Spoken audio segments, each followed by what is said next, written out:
Welcome students to the topic cloning vectors. The word itself tells the meaning. We'll take the meaning of the word vectors first. Vector meaning vehicle, very specific. The word vector is not just vehicle but very specific vehicle. Here you can see some pictures. Is this the right vehicle for carrying this load? Eggs? No. This is the specific vehicle for such such goods. This is the right transport vehicle. This vehicle, that is about the road they are showing, but this vehicle is the right transport medium for people. This is the vehicle for this kind of goods to be transported. So just like every vehicle cannot transport any good, here we are going to talk about vehicles for carrying genes. But then again, let us come to the word clones. Cloning, we are talking about cloning vectors. So now, normally when you talk about the word clones, we think about identical copies, very identical, genetically identical copies. See, even in sexually reproducing organisms, we have seen clones like the clone dolly sheep, etc. So that is the general meaning of the word clone. But here, what are we going to clone? We are going to clone gene of interest. So if I recap the previous topics done in rDNA technology, first we have to isolate DNA having the gene of interest. We discussed it in a video where we talked about centrifugation at high RPM. RPM is rotations per minute, so that the DNA separate out. Then we use restriction enzymes to cut the DNA into fragments. From those different fragments from a DNA, we have to get the desirable fragment with the gene of interest. So the next step we discussed was gel electrophoresis technique, where we get the DNA bands visible under the UV after a certain process of electric field application, and then we find the desirable gene segment and we elute it out. So this process was discussed. That is not enough. We want the gene of interest in this to carry out some process so that we get a desirable product. Can be for a desirable product or can be for some analysis, gene analysis. So this desirable fragment having the gene of interest has to be cloned. We are going to talk about vectors, vehicles needed to clone the desirable gene. Okay, the gene of interest. So how do we introduce? See, if this vector, if this gene has to work for us, it should get a machinery. It should get a cellular machinery. So definitely the desirable piece should be inserted into the host. The gene of interest should be inserted into the host cell. No host cell will pick up a gene randomly, just like that. There should be certain features on the vehicle. First thing, there should be a vehicle, a vector, to specifically carry that gene of interest. So how do we introduce this gene of interest into the host?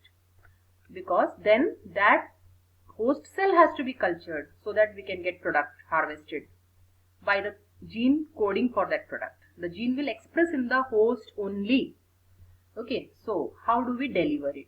We need, because we need to clone this gene, we need a vector, we need a vehicle. So what is a cloning vector? These are artificially designed vectors. Here, this is a very important word or term, artificially designed. That means genetically they are engineered to carry out, they are made more efficient by genetically engineering an ordinary plasmid. The plasmids are there in bacterial cells. They are not efficient. They do their work of transferring or transforming another cell by conjugation and all, but that is not enough for rDNA work. For rDNA work, if you want to insert a desirable piece, you want an efficient vector. So scientists have artificially designed vectors. They have genetically engineered it with special features. We are going to talk about what are those special features which make them more efficient. So such vectors, they are meant to carry a gene of interest into the host cell, and then only they can be stably maintained for cloning purpose. When they are redesigned with, these are all new features. These are just some examples. You need not bother about them now. We are going to take PBR 322 in our further videos and all. TI plasmid is there. PUC 19 also is discussed in brief. But this is just for understanding that these kind of artificially designed vectors are created and their library is maintained. Whenever for rDNA technology you need a cloning vector, you can use them. There are so many of them being designed and stored. Clear? So what are cloning vectors? They are artificially designed vectors so that a gene of interest can be placed on them. At some particular site, a gene of interest can be attached. How? That we will learn.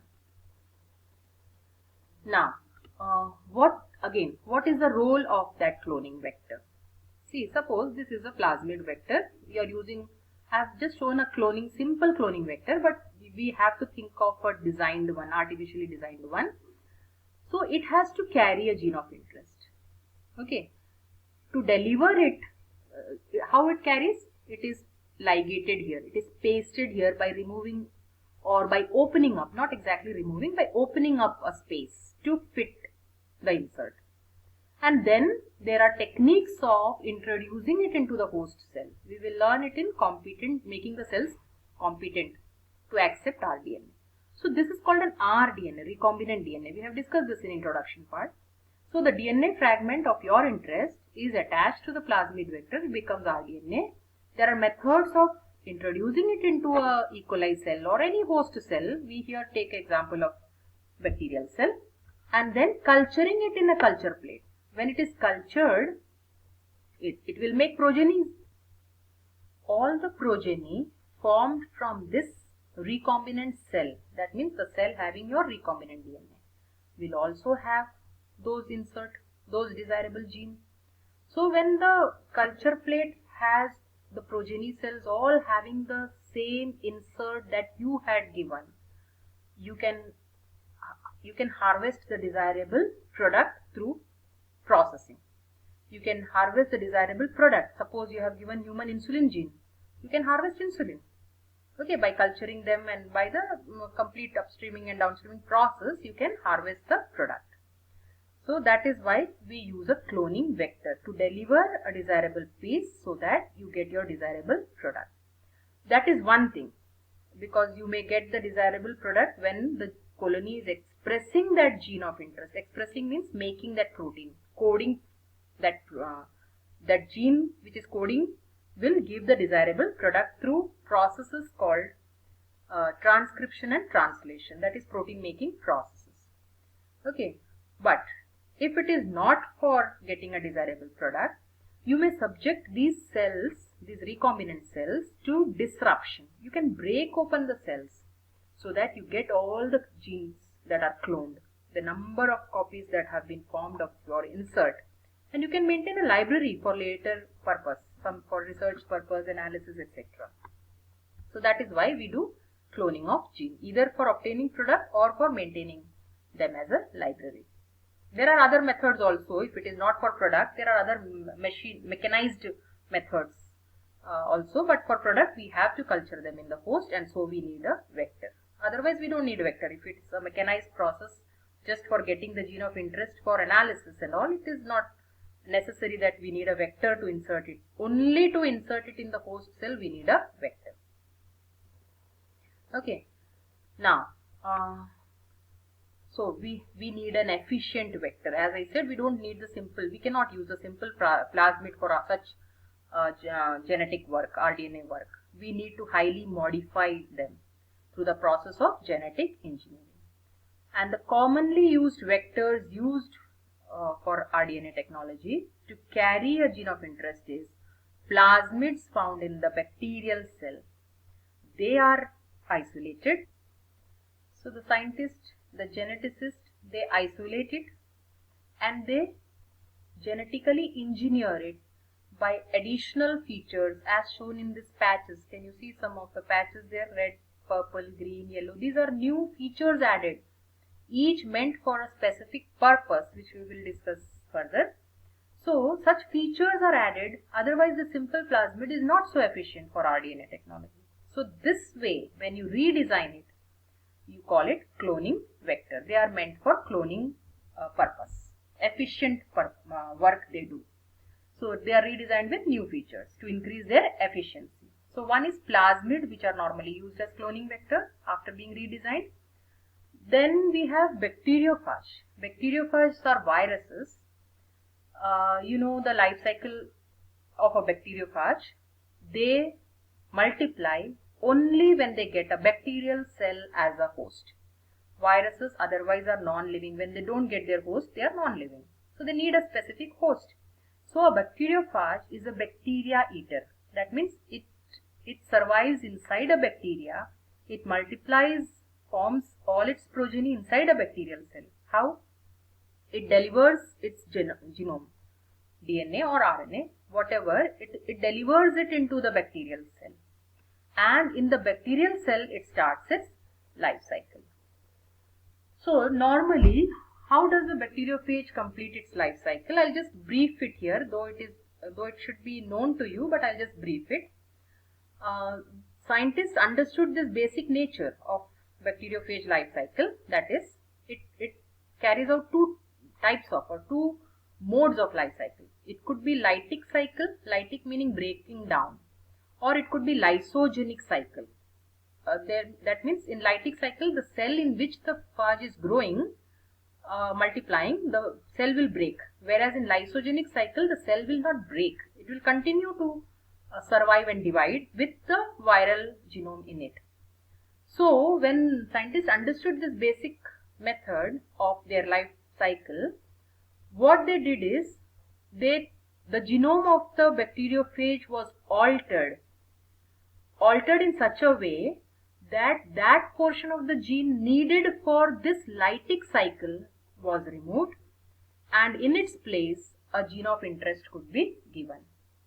So such a bacteriophage will not go through lytic cycle. That means the cell will not break. The cell inside which it is propagating, that bacterial cell will not break, because that gene allowing it to undergo the lytic phase is disrupted and gene of interest would be given.